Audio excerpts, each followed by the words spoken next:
Majelis SPD, disilakan.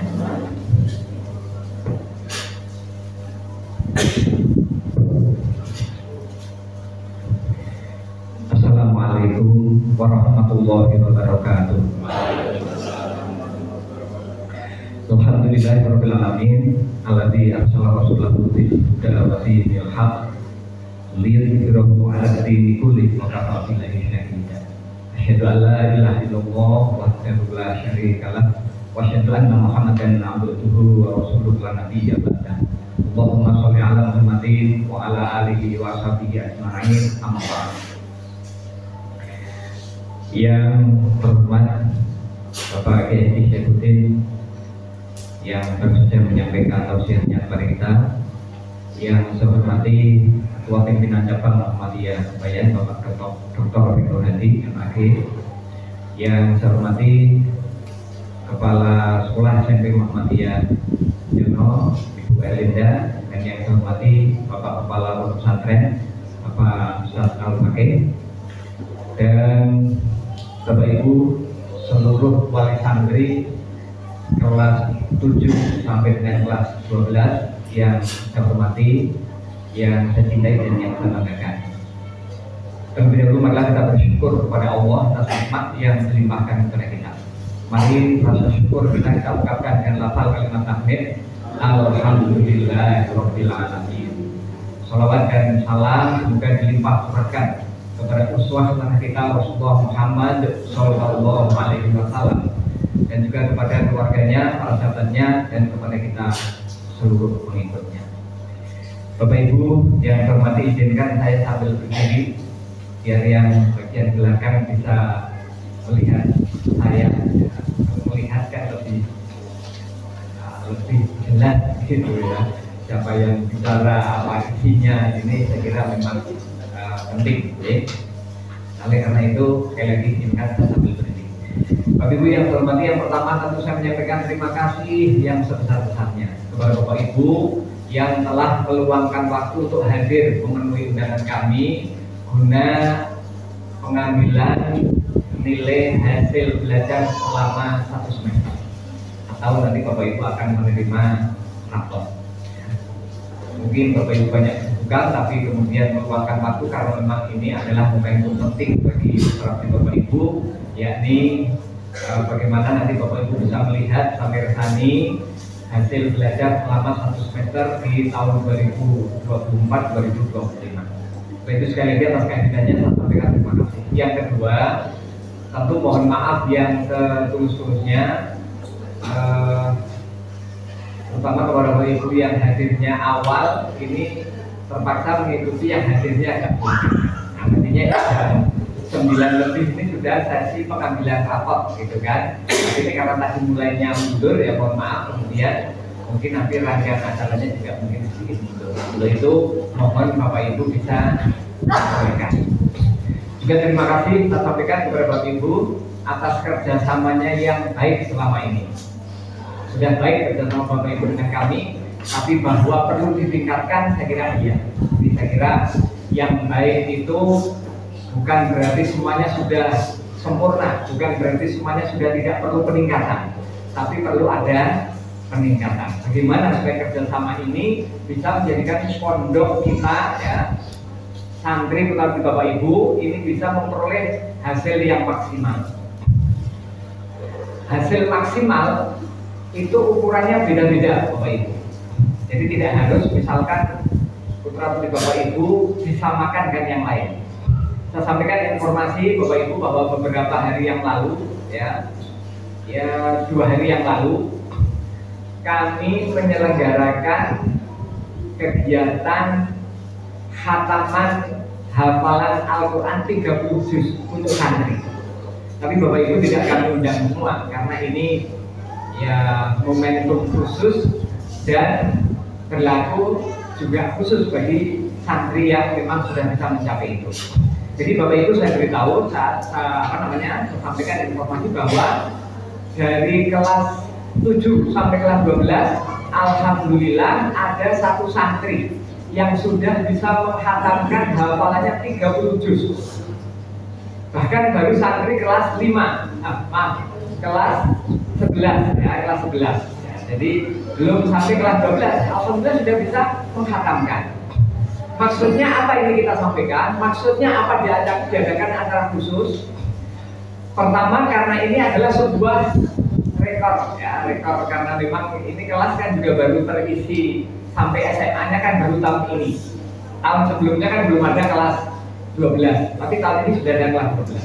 Nah, dari perjalanan 6 tahun, ini ternyata di tahun kelima itu sudah bisa menghatamkan 30 juz ya, meskipun ini bukan jenis hatam yang mungkin. Nah, mungkin itu kira-kira kalau dengan versani di televisi itu ya seperti Ustadz Adi Hidayat itu seperti itu. Jadi mungkin itu misalkan sholat begitu ditunjuk menjadi imam sholat, itu mau mengambil surat apa ayat berapa itu sudah tinggal baca saja, itu mungkin.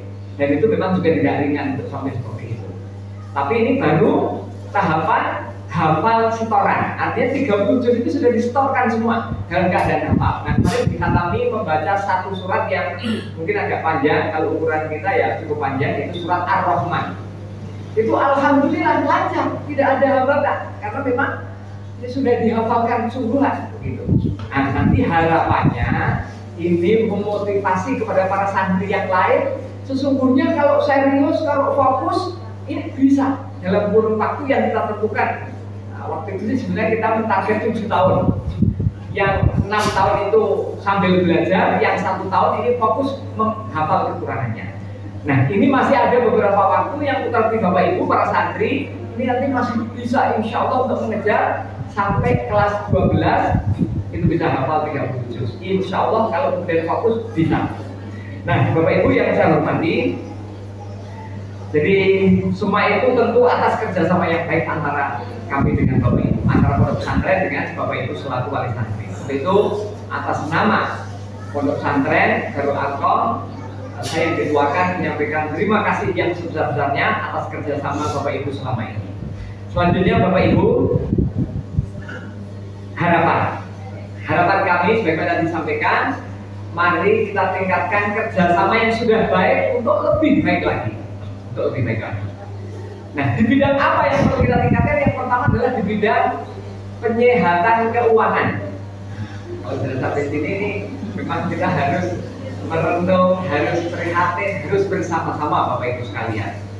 Kita inginnya semuanya lancar, Bapak Ibu mungkin inginnya agak diberi kelonggaran kan seperti itu. Nah, ini mari kita temukan dalam pertemuan yang akhirnya kami sekolah ini bisa lancar, Bapak Ibu juga mampu begitu. Sebagaimana tadi sudah disampaikan oleh Mas Syarudin bahwa ilmu yang barokah itu diantaranya juga didukung dengan rezeki yang halal, thayyib dan barokah tadi itu. Nah, rezeki yang halal, thayyib dan barokah, tasarrufnya itu penggunaannya tentu penggunaannya adalah untuk hal-hal yang halal, thayyib dan barokah juga. Nah, termasuk ilmu yang sedang dipelajari oleh putra putri Bapak Ibu di pondok ini, insya Allah bagian dari ilmu yang barokah, manakala memang ini untuk kepentingan masa depan dunia dan akhirat. Nah, itu mari hal-hal yang memang sudah sangat bagus itu betul-betul didukung dengan sumber daya yang bagus juga tadi, dengan sumber yang halal, thayyib dan barokah tadi, sehingga kami dalam menyelenggarakan pondok ini juga bisa memperoleh kemudahan-kemudahan.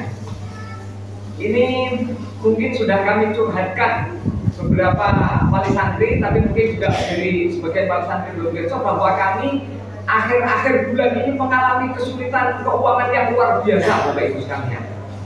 Sampai-sampai Bapak Ibu, ini off the record untuk kita saja, bukan untuk orang luar ya. Jadi kami itu beberapa waktu lalu sampai agak malu dan ya satu sisi malu, satu sisi sakit hati, tapi sisi lain juga prihatin. Karena ketika kita pesan beras lewat WA, beras untuk dimasak santri itu tidak direspon oleh penyedia beras yang itu sudah langganan. Jadi biasanya kami kalau berasnya habis pesan lewat WA, terus beras dikirim. Nah, itu kita pesan itu hanya dibaca kok, tidak direspon, tidak dikirim beras. Kenapa? Ternyata setelah kita lihat hutang kita kepada penyedia beras itu memang cukup besar, yang memang mungkin bagi penyedia beras sudah berat untuk menambah beras yang dihutangkan lagi. Nah, kenapa bisa sampai seperti itu ya? Karena kita nggak punya uang yang untuk bayar beras itu. Akhirnya kita hutang kepada yang lain agar bisa tetap ngelipat, agar bisa kita tetap menanak nasi untuk menyediakan makan para santri. Nah, kan sudah seperti ini, seperti apa Bapak Ibu sekalian untuk menyehatkan keadaan yang ada di pondok ini, kecuali kami harus nagih kepada Bapak Ibu semuanya. Nah, Bapak Ibu yang saya hormati, itu baru dari sisi penyediaan makan, minum, kemudian santri harian.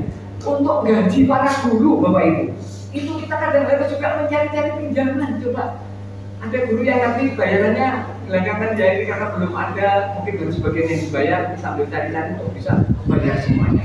Padahal gaji guru di sini itu nggak banyak, jangan dikira. Gaji guru itu hanya sekitar 20, ya mungkin kalau total dengan tambahan macam-macam, ada ekstra segala macam, itu hanya sekitar 27 juta Bapak Ibu. Itu kita nggak bisa bayar karena memang uangnya nggak ada. Oleh karena itu Bapak Ibu sekalian, maka dalam hal ini kami akan menerapkan pola baru Bapak Ibu sekalian, menerapkan pola baru. Ini mohon nanti menjadi catatan bagi Bapak Ibu. Nah, pola dalam upaya menyehatkan keuangan pondok ini adalah kami berharap Bapak Ibu bisa bayar rutin tiap bulan, rutin, jangan ada yang enggak. Paling lambat tanggal 10 setiap bulannya. Nah, kalau sudah mendekati akhir bulan kok belum membayar, nanti kami akan mengirimkan surat tagihan kepada Bapak Ibu, surat peringatan 1. Surat peringatan 1. Ya, santri masih tetap memperoleh hak untuk mengikuti pembelajaran dengan baik, meskipun tadi sudah enggak 1 bulan. Sudah bulan kedua. Jadi kalau ini berarti besok mulai Januari nih. Nanti kalau Januari sampai akhir Bapak Ibu belum bayar, jangan kaget kalau kamu ngirim surat peringatan untuk tagihan pembayaran itu, peringatan 1. Nanti ada angkanya barangkali. Terus yang kedua, di bulan Februarinya kok sampai akhir bulan sudah lewat tanggal 10 belum bayar, kami mengirimkan surat peringatan 2. Ya, santri masih tetap bisa mengikuti pembelajaran, masih mendapat hak-haknya sebagaimana biasa, bisa makan, minum sebagaimana biasa. Sampai akhir bulan Februari, masuk bulan ketiga, ya, kalau kemudian bisa bayar, ya alhamdulillah, harapannya begitu. Mungkin dirangkap bulan yang sudah lalu. Tapi kemudian sampai bulan ketiga juga belum bisa bayar juga, kami mengirimkan surat peringatan 3 ya, di bulan Maret. Karena sudah yang ketiga kalinya, sudah bulan yang ketiga. Nah, kalau di bulan ketiga ini bisa bayar, alhamdulillah. Yang bulan lalunya sudah dibayar juga, sudah anak tetap boleh hak mengikuti pembelajaran, mendapat jatah makan segala macam seperti biasa. Nah, di bulan keempat, ya kalau sudah 3 bulan ini berturut-turut ternyata sampai akhir bulan juga belum bayar. Nah, di bulan keempat ini kami sudah akan memberikan surat yang isinya sanksi, Bapak Ibu. Isinya sanksi. Oleh karena itu, tentu kami juga tidak suka, kami tidak tidak ingin dengan pola-pola yang kok kita galak, kita kok kecil, kita kok gimana ya, keras temen gitu ya. Ya sesungguhnya kami melakukan pola seperti ini karena pengalaman yang sudah berjalan ini. Yang sudah berjalan itu mohon maaf ini, ada yang kemudian bertumpuk-tumpuk yang kami menjadikan berat seperti tadi itu, sampai nggak bisa bayar beras, nggak bisa bayar sayur, nggak bisa bayar lauk, nggak bisa bayar seminggu. Itu kesulitan yang kemudian menjadikan kami menumpuk-numpuk hutang tadi itu. Kalau bakul beras, hutang. Kalau bakul sayur, hutang juga. Dengan bakul lauk, kadang-kadang datang akhir hutang juga. Guru juga bayarannya di hutang. Padahal gajinya nggak seberapa Bapak Ibu. Kok nanti di hutang? Padahal mereka juga sudah punya anak, punya istri, ya, sebagian. Nah, kalau seperti itu terus apa yang diharapkan dari bekerja 1 bulan? Oleh karena itu, Bapak Ibu tentu tidak boleh pesimis. Tadi sudah disampaikan melalui pengajian, kalau Bapak Ibu memprioritaskan ini, ikhtiar dilakukan, doa dipanjatkan, insya Allah Allah akan berikan rezeki yang cukup untuk bisa memberi kehidupan itu. Tinggal Bapak Ibu memang harus memprioritaskan. Mungkin hal-hal lain yang sekunder yang kurang penting sudah belakangan. Yang penting ini biaya sekolah tadi, supaya anak di sekolah juga tadi disampaikan gagah di sekolah, mantap di sekolah, tidak ada rasa malu, tidak ada rasa khawatir. Mungkin sambil belajar dia pikir saya sudah dibayar apa belum oleh bapak oleh ibu, sehingga konsentrasinya bisa terganggu, menjadi tidak maksimal, menghafalnya nggak maksimal juga. Nah akhirnya ini mengganggu hasil belajar yang bisa dicapai oleh para santri. Tapi kalau bapak ibu dengan semangat agar santri ini betul seperti bapak ibu dan ilmu yang manfaat, yang barokah, maka biaya-biaya yang harus bapak ibu tanggung kalau bisa dibayarkan di awal bulan. Nah dengan seperti itu mudah-mudahan seperti bapak ibu lancar memperoleh pembelajaran di pondok ini, kami juga lancar dalam memberikan haknya kepada seperti bapak ibu semuanya di pondok ini. Bapak ibu yang hormati, jadi itu harapannya dalam hal penyihatan keuangan. Kemudian yang kedua, harapan kami dalam hal mendisiplinkan putra putri bapak ibu. Disiplin apa? Kalau saatnya penjengukan, ya bapak ibu mohon meluangkan waktu untuk menjenguk. Kalau ada hari yang kesempatan boleh dibawa keluar, misalkan ini boleh dibawa keluar sampai jam 12 misalkan, nanti keturunannya menyesuaikan. Ya jam 12 harus kembali ke sini. Jangan ditawar-tawar kemudian berbagai alasan dibuat agar bisa molor begitu, pada molornya hanya karena diajak makan di warung misalkan, kan sudah diatur dan sebagainya. Nah ini mohon bapak ibu disiplin dalam soal ini supaya santri juga terbiasa disiplin, karena nanti kalau bola-balik sidik-sidik kenyang, sidik-sidik kemudian minta kelonggaran, toleransi, ini juga menjadikan putra putri tidak disiplin. Maka ini harus disiplin dalam hal penjengukan, perpulangan dan sebagainya. Kemudian bapak ibu, ketika liburan di rumah, ya, mohon bapak ibu tetap juga mendampingi putra putri bapak ibu dalam banyak hal. Apa? Sholat wajibnya. Jadi jangan sampai kemudian ketika di rumah pembiasaan yang sudah dilakukan di pondok ini kemudian berubah. Sholat yang biasanya berjamaah di rumah karena tidur tidak dibangunkan, terus saja nggak pernah jamaah. Nah ini pembiasaan ibadah wajib harian ini mohon betul-betul diperhatikan. Kemudian dalam hal aktivitas, misalkan di rumah nanti kan ada tetap hari-hari, nanti mungkin sudah ada tugasnya juga, harus menghafalkan Al-Quran, harus belajar, harus membaca dan sebagainya. Aktivitas yang lain yang bersifat mungkin tidak ada kaitannya dengan pelajaran kepondokan ini, saya kira misalkan ada waktu untuk bermain, tidak apa-apa pada waktu bermain, silaturahmi, olahraga dan sebagainya silahkan porsinya dipenuhi, tapi hal-hal yang nanti sesuai dengan yang ditugaskan harus juga dipenuhi. Kemudian dalam hal menjaga akhlak bapak ibu, nah akhlak ini nanti juga ada kaitannya dengan alat yang sering dipakai bermain putra putri bapak ibu, yaitu HP. Mohon bapak ibu kalau toh di rumah ini karena memang di pondok itu tidak pegang HP, silakan mungkin boleh dipinjami tetapi tetap berbatas waktu. Jadi jangan sampai kemudian sepenuhnya mau tidur sampai nggak tahu tidurnya jam berapa terus disandingi HP. Percayalah nanti tidurnya bisa sampai jam 2 malam, jam 3 malam karena bermain HP. Nah, oleh karena itu mohon ini tetap dibatasi bermain HP-nya. Dan bapak ibu kalau perlu dicek apa yang dibuka oleh putra putri panjenengan, bisa sebenarnya kalau bapak ibu pintar nanti cara ngeceknya nanti bisa dilihat apa sih yang dilihat oleh putra putri bapak ibu selama memakai HP di rumah. Nah, kemudian juga bapak ibu ternyata ini juga dalam hal kedisiplinan kita masih sering menjumpai ada 1-2 santri yang oleh bapak ibu difasilitasi HP di pondok, dan ini sudah ketahuan.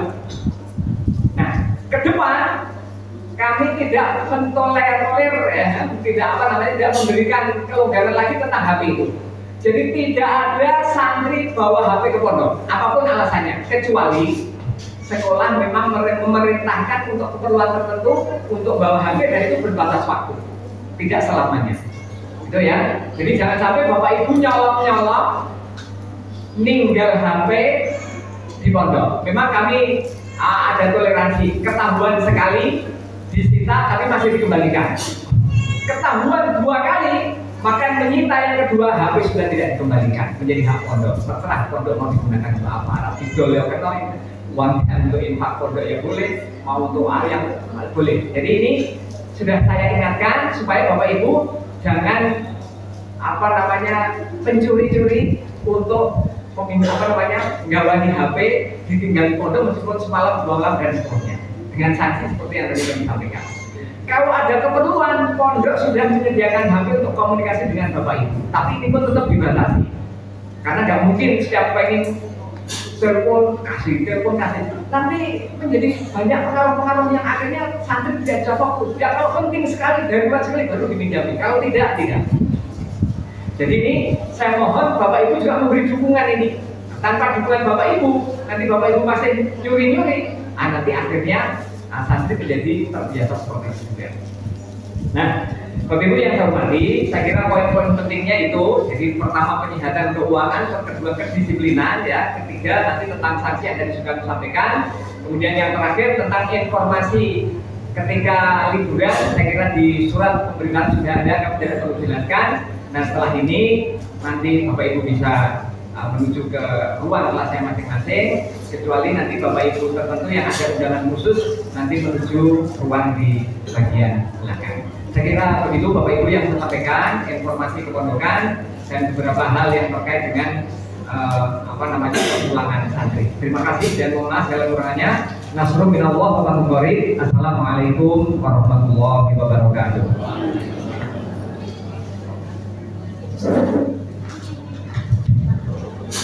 Terima kasih kepada Bapak Haji Ahmad Darisman SPD atas sambutan dan informasi. Acara selanjutnya yaitu pengumuman kepada Ibu Esti. Assalamualaikum warahmatullahi wabarakatuh. Nyuwun telepon sekretari Bapak Ibu sama sedang. Ada beberapa informasi yang akan kami sampaikan. Yang pertama terkait pembagian ruang rapot. Pembagian rapot nanti ruangnya semua di sini. Jadi nanti akan ditata beberapa meja berurutan kelas 7, 8, 9, kelas SMA nanti bisa di ruang paling depan, di ruang kelas 11. Okay. Nanti semua SMA di ruang depan di kelas 11, untuk yang SMP semua nanti di sini akan dipanggil satu persatu. Kemudian untuk wali murid yang menerima undangan secara pribadi, secara khusus, nanti bisa berpindah ke aula belakang, gedung baru belakang. Nanti bisa lewat depan gedung ini, kemudian lurus ke belakang. Dan untuk informasi peserta OMBN, itu perpulangan di hari Sabtu setelah lomba selesai, kecuali untuk yang tafid Mas Abiga dan Mbak Sarah itu hari tanggal 11 baru uji coba. Kemudian pelaksanaan uji coba OMBN itu dilaksanakan besok pagi jam 8 sampai jam 9 dan pelaksanaan lomba jam 10 sampai jam 11. Jadi nanti kurang lebih jam 11:30-12-an yang ikut OMBN sudah bisa dijemput pulang angkatan. Untuk yang terakhir, informasi terkait PIP, nanti setelah pengambilan rapot bisa untuk mengambil berkas di TU untuk menemui Bu Putri. Untuk SMP ada Mas Ganindra, Mbak Keisha, dan Mas Azam kelas 7A, Ganindra 9A, Keisha 9B. Untuk yang SMA, Mbak Hanifah, Mas Putra, Mbak Rena, Mbak Lisa, Mbak Linda, Mbak Salwa, Mbak Aulia, dan Mbak Arina. Makasih nggih Bapak Ibu untuk informasi yang dapat kami sampaikan. Atas kurang lebihnya kami mohon maaf yang sebesar-besarnya. Assalamualaikum warahmatullahi wabarakatuh.